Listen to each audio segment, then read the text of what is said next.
Hello guys, welcome back to my channel smiling Sarwan vlogs. আমি হলাম আপনাদের সারদা।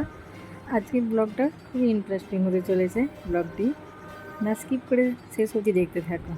চলুন দেখা যাক।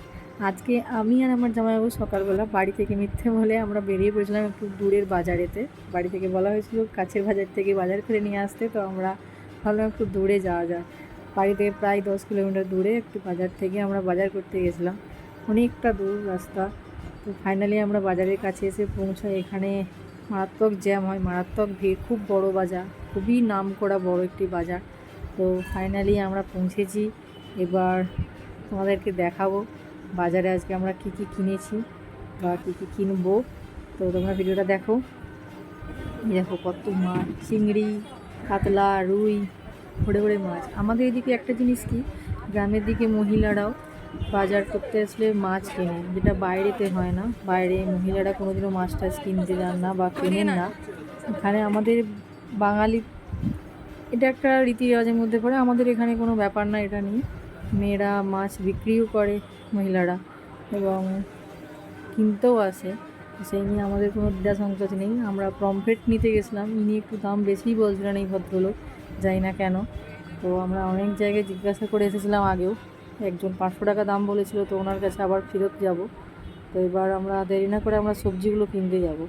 সবজি কিনতে গেলাম। সবজির দাম তো আকাশ ছোঁয়া।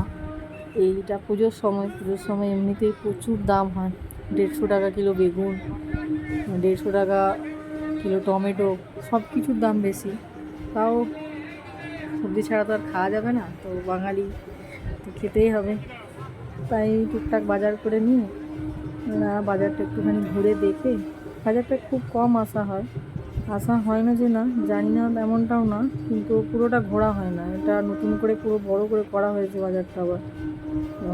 পুরো বাজারটা আমরা এক ধার থেকে ঘুরে নিই। আর ততক্ষণে আমরা পমফ্রেট মাছটা কিনে কাটাতে দিয়ে এসেছিলাম। তো উনি বোধহয় মাছটা কাটছেন, ততক্ষণকে আমরা একটু সব জিনিসের দাম জিজ্ঞাসা করে করে ঘুরছিলাম। ওনার মাছ কাটা প্রায় কমপ্লিট। উনি এবার মাছগুলি রেডি করে আমাদের ব্যাগে ভরবেন। ওখান থেকে আমরা বাজার থেকে বেরিয়ে পড়ে আমরা যাব জুতোর দোকান। এই কারণে এবছর পুজোতে সবার কেনাকাটা প্রায় কমপ্লিট। মায়েরও কেনাকাটা কমপ্লিট ছিল, কিন্তু মায়ের জুতোটা কোথাও পাচ্ছিলাম না।